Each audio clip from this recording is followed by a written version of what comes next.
Assalamualaikum warahmatullahi wabarakatuh. Salam rahayu, memayu rahayu ning bawana. Salam margaluyu. Sekapur sirih untuk margaluyu 151.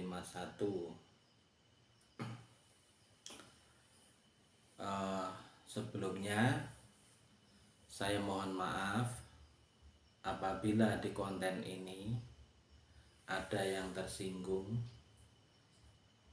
dengan kata-kata saya, karena ini yang saya sampaikan sama dengan yang orang-orang inginkan. Karena banyak yang ngomong sama saya masalah margaluyu, jadi sengaja saya bikin konten, mudah-mudahan menjadi motivasi di perguruan kita margaluyu. Yang pertama, ini saya sampaikan perihal pelatihan. Untuk para pelatih, sebelum Anda melatih siswa ataupun menjabat sebagai pelatih ataupun menyandang guru, saya mohon perbaikilah amalan-amalan yang diberikan kepada guru besar. Minimal Anda harus sudah mengamalkan ilmu itu. Karena apa? Karena kebanyakan pelatih itu hanya bisa menyuruh tetapi tidak mau melakukan. Itu satu. Yang kedua, dari amalan. Amalan itu yang dari guru besar Eyang Effendi, itu amalan masih mentah. Artinya mentah di sini itu Anda perlu pengamalan, perlu penjabaran. Seperti yang tertulis amalan kancing kunci ataupun bayu sejati, itu di sana masih mentah sekali. Cara pengamalannya itu pun sangat singkat dan mungkin orang mengetahui hanya sebatas itu. Padahal riyadhah pengamalan itu harus didasari dengan ikhtiar pendekatan diri kepada Allah. Misalnya amalan bayu sejati. Kalau Anda puasa 3 hari 3 malam mutih, langsung Anda baca amalan bayu sejati, langsung Anda gunakan jurus, itu Anda bisa, tetapi Anda lupa. Anda meminta karma itu kepada siapa? Saya tegaskan di sini, contohnya amalan bayu sejati. Bayu sejati, saya minta izin sejati untuk titik-titik.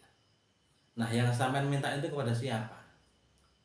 Bayu sejati artinya bayu itu angin, sejati itu diri kita. Jadi maknanya bayu sejati itu adalah roh kita, atau kata yang dulu sedulur papat kelima pancar. Makanya orang margaluyu itu saya yakin banyak yang tidak paham dengan itu. Jadi ia terfokus dengan amalan hanya itu, tetapi ia tidak mendekatkan kepada Allah Subhanahu wa Ta'ala.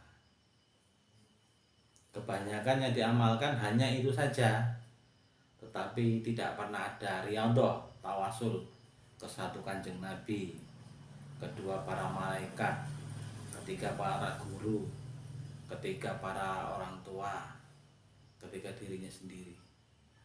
Itu perlu sampean tawasuli. Karena apa? Itu riyadhah itu seperti tawasul. Itu kita umat Islam. yang kita wajib ibadah. Yang pertama kita mendekatkan kepada Allah, pengamalan, wiritan itu wajib. Karena kita umat Islam. Biasanya kalau saya dulu amalan Bayu Sejati, itu saya sholat isya itu jam 12 lewat.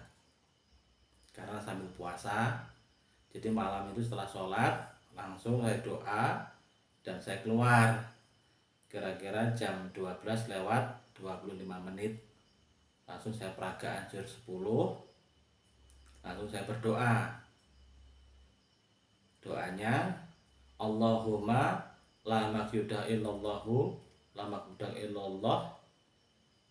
Itu saya lepaskan napasnya, baru saya duduk sila di hamparan terbuka. Baru saya amalkan amalan Bayu Sejati sampai selesai. Setelah selesai, saya berdoa lagi dengan juz 10, permohonan lagi. Itu cara saya. Tetapi saya tetap menggunakan riyadhah seperti tawasul kepada Kanjeng Nabi Muhammad, para malaikat, para aulia, para guru-guru, semuanya dengan tujuan minta berkahnya.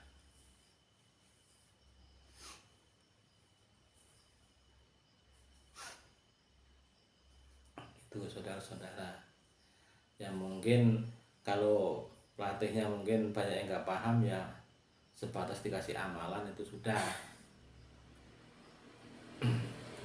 Dan setelah itu, ini keluhan paling banyak yang sering saya jumpai ataupun banyak yang ngomong sama saya, itu pelatih saya ataupun pembina saya itu tidak bisa membuktikan.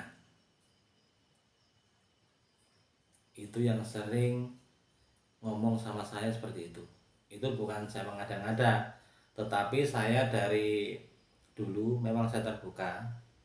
Banyak orang yang telepon ataupun WA saya itu dulu sewaktu saya masih aktif di organisasi. Untuk menyikapi seperti itu, kepada para senior, para pelatih, para pembina, mari dibenahi dulu ilmu Anda. Amalkan dulu, minimal Anda sudah mengamalkan ilmu tingkat dasar. Sebenarnya amalan itu tidak banyak sebenarnya. Amal warga itu tidak banyak. Tetapi puasanya yang tidak mau orang itu. Jadi jangan seperti yang dikasuskan sekarang ya. Sering saya dengar itu cuman katanya Mas itu bisa ini, katanya itu bisa ini, katanya bisa ini. Nah, ternyata itu cuman katanya. Belum ada bukti real dari siswa masing-masing. Seperti dari Kalimantan pernah ngomong sama saya, dari Jambi, dari Pekanbaru, dari Lampung, ada lagi yang dari Jawa Timur. Itu dulu sering. Jadi seperti itu, amalan itu harus kita gunakan, kita amalkan dulu, baru kita mengajarkan kepada murid, kepada siswa kita. Makanya benar kata yang Effendi, jangan ngomong ke orang lain atau berbicara kepada orang lain sebelum dirinya merasakan sendiri. Nah, itu ketegasan. Berarti jangan memberikan ilmu atau melatih ilmu kalau dirinya sendiri belum mengamalkan. Nah, saya perhatikan di sini banyak para senior, para pelatih itu salah mengartikan seperti itu. Padahal ilmu Margaluyu ini ilmu tertua di Indonesia. Kenapa kok perkembangannya bisa lambat? itu karena dari atasnya, gitu. Dari pembinanya, pelatihnya, itu otomatis kalau pembinanya itu tidak bisa, pelatihnya tidak bisa, turun ke bawahnya lagi seperti apa? Bukan saya bermaksud menggurui ataupun mengkritik ataupun merasa diri saya benar, itu tidak. Tetapi saya hanya meluruskan organisasi Margaluyu itu bagaimana bisa berkembang. Ada yang bersikukuh dengan dawuhnya Eyang mempertahankan sakralnya begitu, itu ya monggo, itu versi jenengan. Tetapi kalau versi saya itu tidak, karena perkembangan zaman itu mempengaruhi.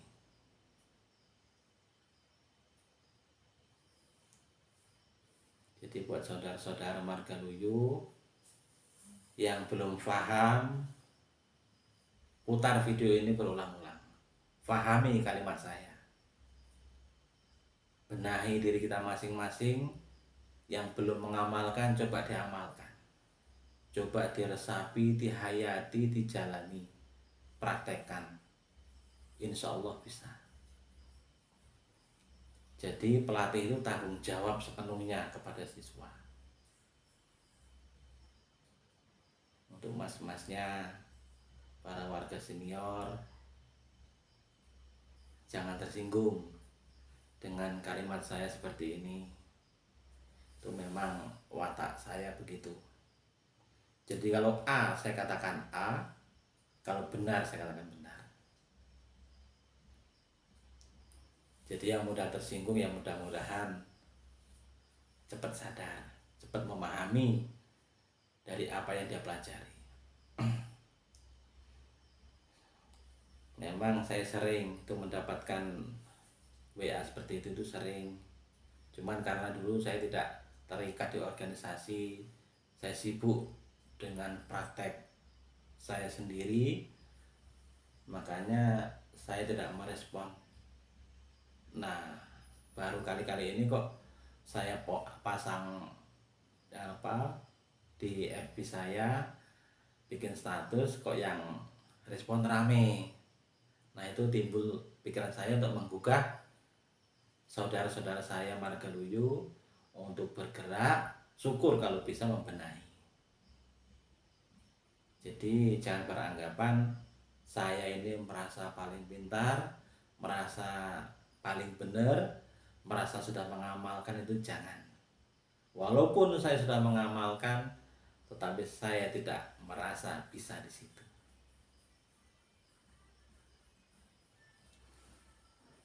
Ya, sebelumnya kalau ada yang salah, saya mohon maaf.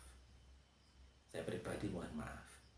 Jujur, saya merasa terpanggil dengan kalimat-kalimat rekan-rekan warga Margaluyu yang ngomong ke saya, itu saya terpanggil untuk meluruskan jalurnya. Ini harus bagaimana?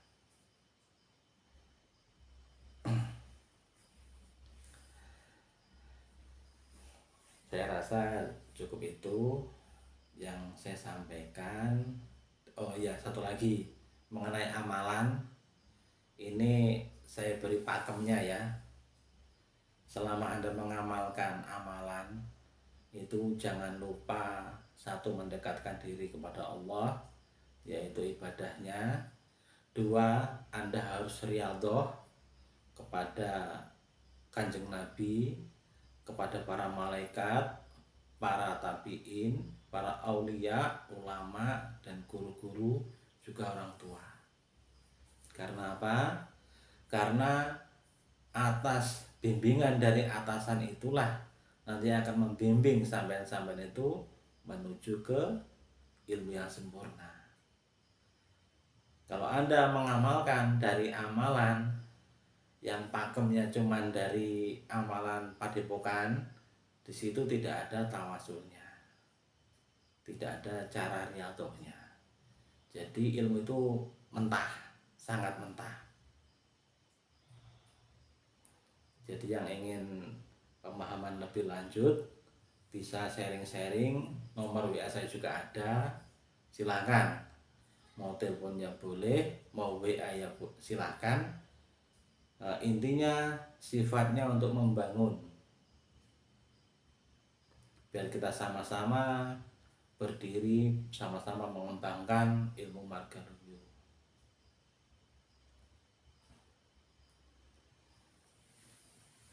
Saya rasa itu yang menjadi unek-unek para rekan-rekan, para warga marga luyu. Mudah-mudahan penyampaian saya ini banyak manfaatnya dan bukan menjadi selisih paham antara saya dengan Anda, dengan para senior. Mudah-mudahan kita ambil hikmahnya, kita ambil jalan tengahnya. Kalau seumpama penyampaian ini tidak masuk di hati jenengan, kita ambil jalan tengahnya. Kalau ada bagusnya silahkan sampean pakai, kalau nggak ada ya jangan dipakai. Salam 151, salam marga luyu. Saya akhiri, wabillahi taufiq wal hidayah. Wassalamualaikum warahmatullahi wabarakatuh.